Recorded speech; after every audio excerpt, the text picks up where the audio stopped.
I'm Dr. Ann Kaplan Mulholland, and this is my castle in Lim. I am leaving the country of England because of Rachel Reeves abolishing the non-dom tax regime. Mulholland's imminent departure will see her join the growing list of over 10,000 millionaires to have recently left the UK. She invited LBC to her £5.5 million property to tell us why she's next in line to leave the country. What made you want to buy it in the first place? What made you want to buy a castle? I wasn't planning on buying anything, and we were going to rent, and we were going to buy in Mayfair or Knightsbridge, and I'll show you the gardens up, this part of the garden up here.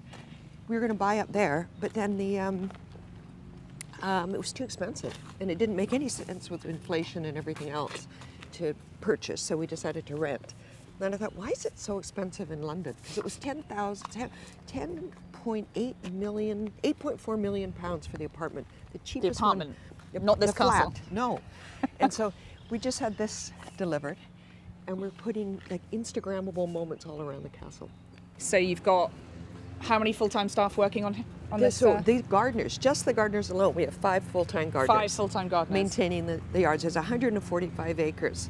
This is a night hiding behind there, so you've got the night peeking around the corner over at this night. So around the castle we'll have nights in different positions. I bought this at a secondhand store, literally. Bought it at a secondhand store for not too much, but it's probably £6,000 for this.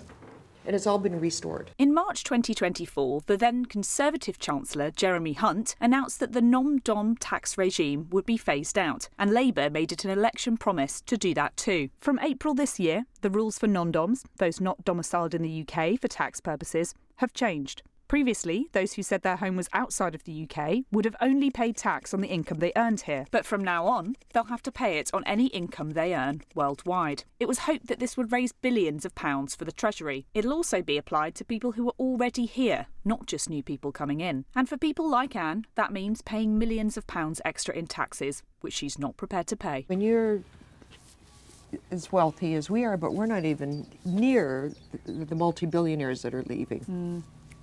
We'd have to be taxed on worldwide income. And then we have properties and businesses. We have income from rental properties, commercial properties, insurance company, businesses. Who would pay double tax there, and then be taxed here? It makes no sense whatsoever. Yeah, so you're talking tens of thousands? Millions. Millions? Yes. That you'd lose by being here. And it makes no sense in a business model. Yeah. To be double taxed makes no sense. Yeah. And also we moved here because there was a protection, but why in England they consider that a bad thing? Because it was originally put in the 1700s to attract investment. Yes, and it's obviously attracted investors like yourself. And approximately 72,000 others that come to the country now. Arguably about 40,000, 32 to 40,000 are not necessarily the professors and the intellect and the doctors that are coming here for work. These are millionaires and billionaires that bring a lot of money into the country, invest in the country, buy property, invest in restaurants, and do things like we do, investing in buying a castle and employing 100 people. It's a lot. And they're going to be losing all of that. And those people, we already know they are going. And the 12 billion of tax we pay into the country now, that won't be paid anymore because there won't be that money, the income they're getting in. So whatever they're doing to calculate it, they're calculating it wrong because they thought they thought it was going to make them money. They thought everyone was going to stay and pay on their worldwide income, but it's just not financially sensible. Business model to any of us, it doesn't make sense. Since the changes were announced, a string of high-profile millionaires have said they'll be leaving the UK for good. One recent report said that more than 10,000 millionaires left the UK in 2024. That's a 157% increase on the previous year. What do you say to a lot of people that go, well, actually, Rachel Reeves had no choice. She had to do this or put up taxes for other people who might be a lot less well off than yourself, and who say... Well, everyone is paying more in tax. Everyone is going to be hit hard. She has a choice. And so I'm not one to skirt ownership of anything. In fact, I just believe in, own what you say. She has a choice. And anyone who's an intelligent business person has an ability to figure out how to have an argument that makes sense. Yeah. So she's in a position where she's the chancellor. step back and say, what makes sense? She does have a choice. Sure. But you're a millionaire, right? You have enough money to be able to comfortably accept these extra rules, these extra taxes. What do you say to people who say, well, she's rich enough anyway, she doesn't need the money, something like that? So it's not just me. This is about the people. We are comfortable enough to just go and leave. And why would any intelligent business person just stay and just give away all their money? Yeah, we'll help. We'll continue to help. We'll continue to invest. We continue to invest in charitable giving and everything else that we do. But we're not going to make a business decision to pay tax on worldwide assets. And not myself or 11,800 people that have just left the country. You telling me that all of them are not making good decisions? That's okay. We'll just leave quietly. I think you should invite her down to the castle. Yes. Invite her down to see what you're doing here and to see all the people you employ. I wonder if she could come down for lunch at the Naughty Dog. I'll invite her. I'll pass on I an would invite. love that. I'd love that. The Chancellor's already scaled back the timescale of the new rules being brought in, but critics like Anne are still calling on her to think again before it's too late. This is the oldest part of the whole castle. Is it? 1084. 1084. Did you believe her when she said she was going to do this? Or do you think...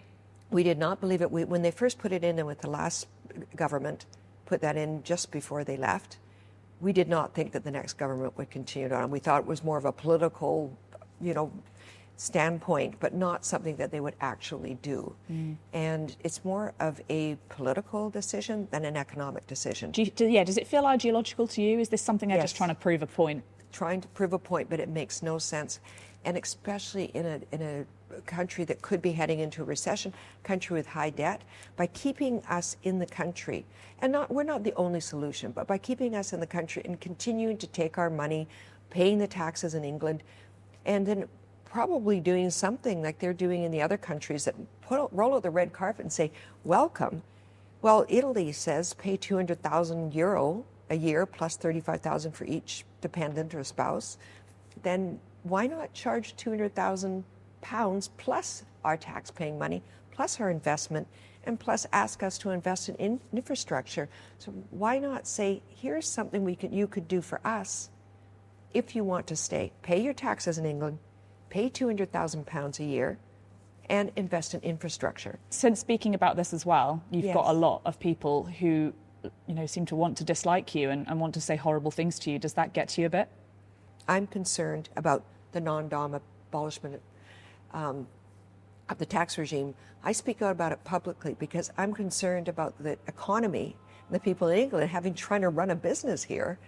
And it's easy for us to go. It's easy for anyone in our position to leave. But why be mean? Why not think, hey, maybe there is something that person has to say, and maybe there is something correct in what they're saying. And if not, argue back with, you're incorrect because this is what the impact is.